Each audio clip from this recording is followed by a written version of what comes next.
Hello, fantasy managers. What is up? My name is Trevor Huth, and I'm the weekend host of the First Pitch podcast. I'd like to welcome you to it, of course, part of pitcherlist.com. My friend Jake Crumpler has been taking these duties over the week, and I will be with you over on the weekends, Friday, Saturday, and Sunday. I look forward to it.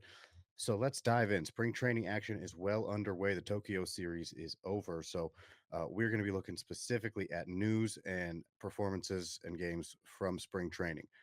The biggest piece of news that has come out is that Ryan Weathers from the Marlins is likely to start the year on the injured list, a forearm strain.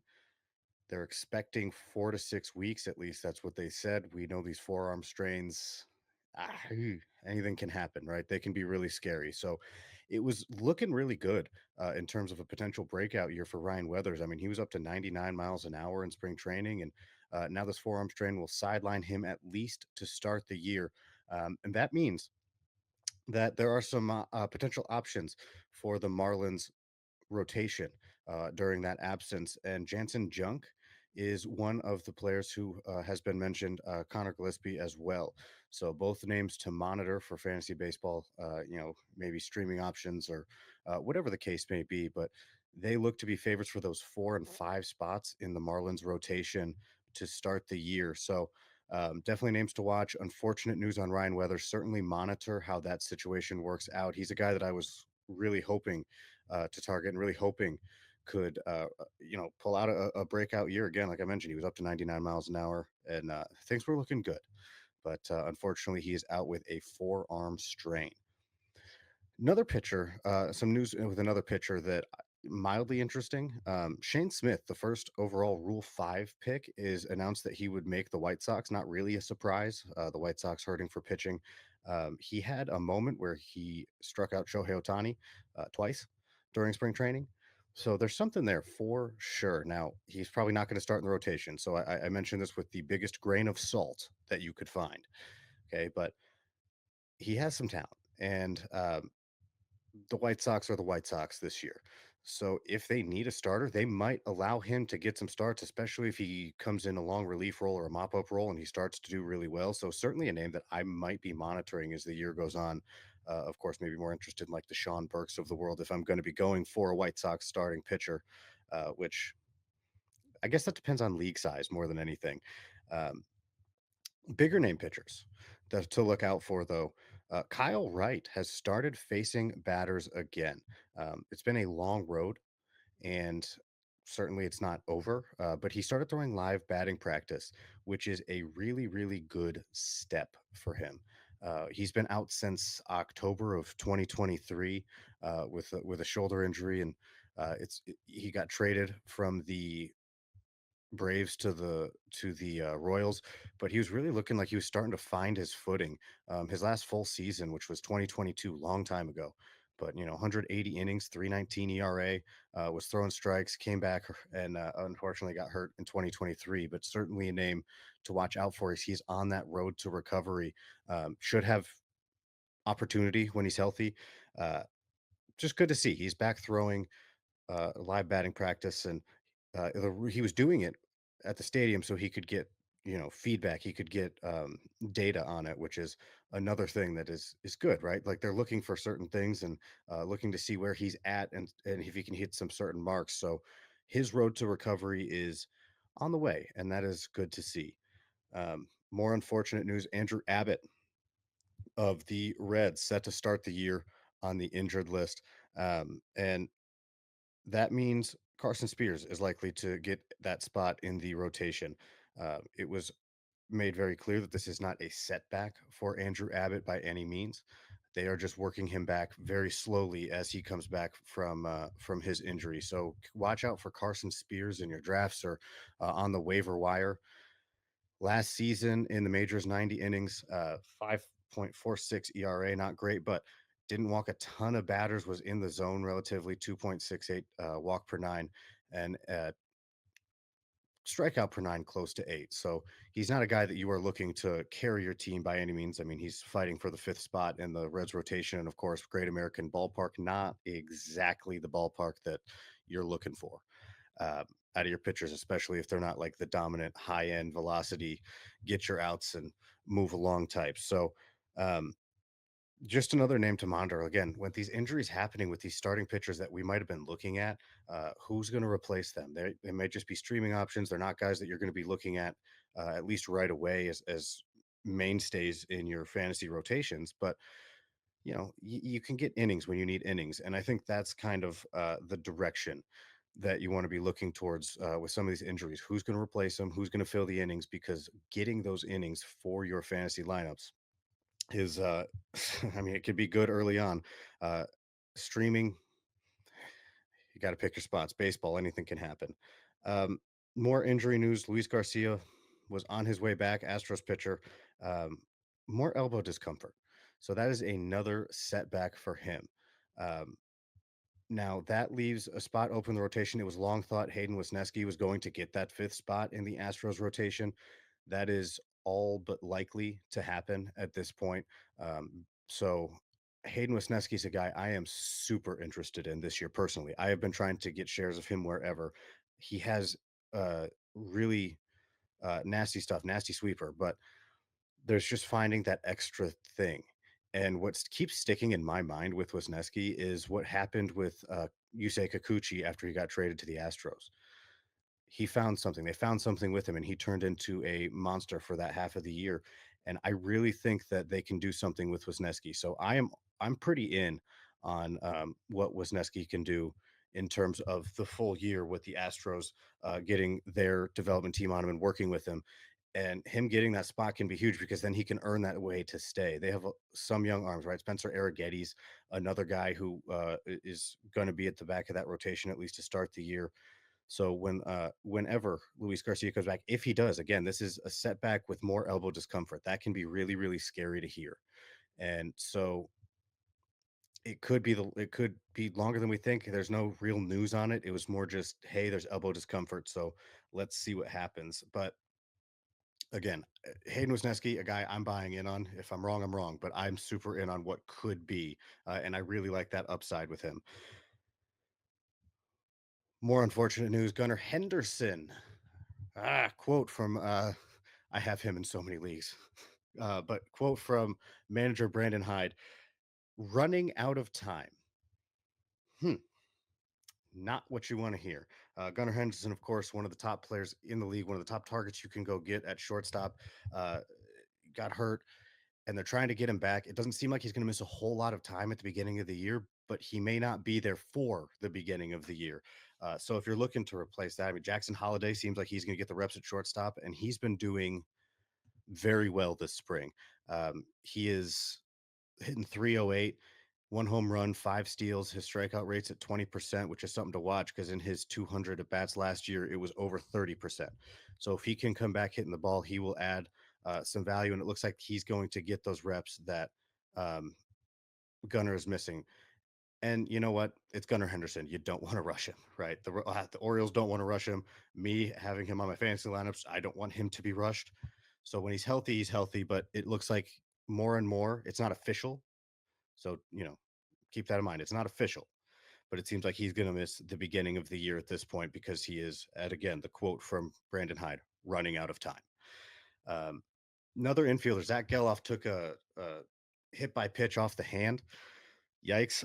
But his x-rays came back negative. He should be available for opening day for the Athletics. Still a guy that I'm worried about.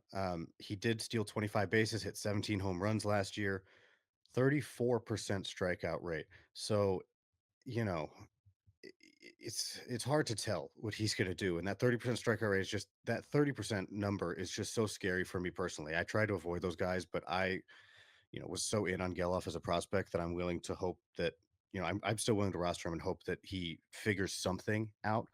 What that is, I'm not sure, but hopefully he figures something out and he should be healthy, should be ready to go for the regular season. Um, Couple other bits of news here as we move along with this first pitch podcast. I appreciate you joining me. Uh, Gavin Sheets was added to the Padres 40-man roster. Now that is not he could potentially slot in somewhere. We kind of know what we're going to get from Gavin Sheets at this point. He was hitting really well entering today. a 1 for 3 effort today in his spring training game, and brings his average to 313.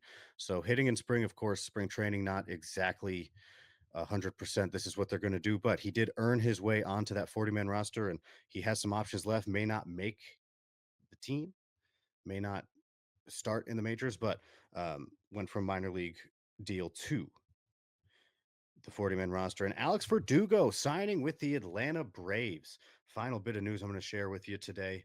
Um, he is getting a late start. Obviously, he's going to start in the minors for them and see what happens. We'll see if he ever gets called up. I mean, it's a pretty crowded group as it is right now. But he did sign finally, and he will be with the Atlanta Braves at least for the near future. Taking a look at some of the performances, some of the position battles that are watching, couple second base position battles that I've got an eye on. The Mets. It seems like Brett Beatty might get the second base spot with Jeff McNeil being out. He went 1 for 3 today with a double, a walk, and an RBI. The other name that gets floated around that I've seen, Luis Angel Acuna, 2 for 5, 2 RBIs today. So it seems from everything I've read, and of course that's not everything, but I try to keep up. Everything I've read, it seems like Brett Beatty is the favorite for that, and why not? I've been impressed with some of the mechanical changes he's made. It seems like he has less stiff front side, which is helping him get to some more pitches and get to them with some power. So I am kind of interested to see what Brett Beatty looks like. Obviously, prospect development is not linear. He could do what Mark Vientos did last year. So if he gets that chance, we'll see what happens. Seems like that could be his job, but you never know what that decision might be. The Red Sox also looking for their second baseman. They did send Vaughn Grissom down, so it won't be Vaughn Grissom. That leaves Marcelo Mayer, Christian Campbell, David Hamilton, or whatever the configuration is at third base. One of them might end up at. I don't know. I don't know that anybody knows. But if you're looking at those three that I mentioned, David Hamilton, 3 stolen bases today. That's what he does, right? He hits, steals bases. He's more likely to be a bench piece, I would believe. But 3 stolen bases, going 2 for 3 today. Christian Campbell, 1 for 2 with an RBI. Notably, he was playing left field, not second base. And Marcelo Mayer went 0 for 1, struck out in his only at bat as a pinch hitter. So monitoring that seems like they don't know who it is. They said that when they sent Vaughn Grissom down, they're like, he did everything we asked of him, but he just isn't going to be the starter at second base for us right now. So he's headed down to AAA, and that leaves a few names to see who's going to start at second base. Personally, I almost kind of hope it's not Christian Campbell. I think he could use just a little bit more time in the minors. But if it turns out to be him, we'll see what happens. In the Astros organization, a lot of the hype around one of their prospects, Cam Smith, has taken over a lot, but very quietly, Zach DeZenzo has been putting up fantastic numbers. He went 3 for 4 with 2 doubles today. He obviously debuted last year, and he just is hitting his way. They're going to have to find a spot for him if he keeps doing this. He has 2 home runs, hitting 378 with a 25% strikeout rate this spring. And it's not Cam Smith, right? Cam Smith is, oh my gosh, look what we have here. But Zach DeZenzo is hitting very, very well. And I think that he could slot in, uh, you know, somewhere. I think they almost need to find a spot for him. He's played third, he's played some outfield, and he's played first. So you never quite know, but he's got a lot of power upside. And if they do find a spot for him and you need power in your league, absolutely a guy to go after. And again, he's just hitting the cover off the ball. Good plate discipline, walk rates in the double digits, what you're looking for. So definitely an OBP league guy, but hitting the cover off the ball, and you love to see it. Want to talk about a couple pitching performances really quick. Will Warren did not have a great day. 3.2 innings, gave up a pair of home runs, 4 earned runs, 7 hits. Not his day, but they need him. So it seems like he's going to press on, and he will be in that Yankees rotation. Certainly an interesting uh, name to monitor as we head towards the season. But today was not his best outing, and the same goes for Chris Bubich with the Royals. 3.2 innings again, 6 earned runs, couple of walks, 4 strikeouts. So they were giving up runs today, both of them, but it seems like both of them should have a rotation spot. I mean, it was recently said that Chris Bubich is going to be uh, a starter. They're going to continue working him as a rotation arm. So a couple guys to watch, a couple guys who have interesting upside, but today was not their day. I'll tell you whose day it was. Kumar Rocker. Dude, oh my gosh. I don't know. 4.2 innings, 8 strikeouts. I'll start there. Okay. Uh, watch the video because if you watch I saw a compilation of all of his strikeouts on Pitching Ninja. There was not a single hitter who looks comfortable. I think maybe one hitter took a normal swing. Everybody else was on bended knee or, jumping out of the way or taking half swings at it. I am I was very impressed by how uncomfortable those hitters looked for Kumar Rocker during his performance today. 8 strikeouts, 4.2 innings. You love to see it. He absolutely should have a spot in the Rangers rotation. It's been a lot of fun seeing him pitch, and I mean he's ready. There's nothing else you could say. Hopefully with him, you're just worried about his longevity. He really hasn't put together a long season yet. So you're worried about how many innings he will throw, but the quality of those innings should be good. Um, so right now we are going to take a quick timeout. When we come back, we will look ahead at to get today's games right after this. So when we're looking at today's games, we got another set of spring training games. And for me, it's the pitching matchups that I'm looking for. Sean Burke is going to be throwing today for the White Sox. He was announced as their opening day starter. Um, again, you're talking about White Sox, but really interesting with some of his numbers. I think there's a little bit of walk concern, but I think he has the numbers to maybe be a lot better than we think he might be. Now, obviously, we're not talking Garrett Crochet level breakout because that just doesn't happen. Happened once, probably not going to happen 2 years in a row. But White Sox opening day starter, and he has some interesting stuff to where it's a guy I'm watching now. Granted, keep in mind while I'm talking, I play a lot of dynasty leagues, right? So I'm looking for young and moving on that way. But even in redraft, I think he's a guy that if I have the room, depending on my roster construction, it might be a good spec at just to see what happens. And if not, he should be out there. I can't imagine too many people are jumping at Sean Burke, um, to roster him right out of the gate.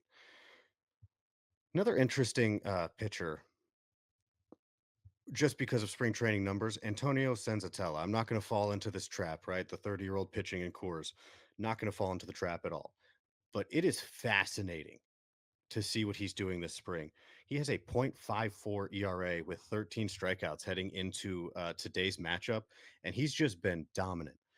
That being said, Coors Field. So not super interested in terms of what happens after spring training. But if I'm looking for somebody to watch during spring training, I mean, hey, as good as any. He has been absolutely dominant this spring. And I should pull out one game that I'm super interested to watch based on pitching matchups. I'm going to do two, and hopefully nobody comes after me. We got Pablo Lopez versus Zach Wheeler tomorrow. That's going to be a lot of fun, right? Two high end arms. You love to see when those two go together, or when two top pitchers go together. It's just fun, right? So I'm watching that one tomorrow. Pablo Lopez, Zach Wheeler. We'll see how that one goes. And Corbin Burns is facing the Brewers. I know it's just spring training, but old friend alert for the Brewers and Corbin Burns with his new team. The Diamondbacks are going to be going after him. Certainly something to watch. I mean, why not? Could be fun. And that's you know those are the two games that I honestly pitching matchups that I am super interested in. So make sure to check out all the great stuff we have going on at Pitcher List. There's great articles coming out all the time. There's other great podcasts, great player pages. Sign up for PL Pro if you haven't already, because you will have access to the PL Discord. You could talk to me, Jake, all of our great writers. You can. It's a great community. It's a very active community to help out with your fantasy leagues. And until next time, thank you for listening to the First Pitch podcast on Pitcher List.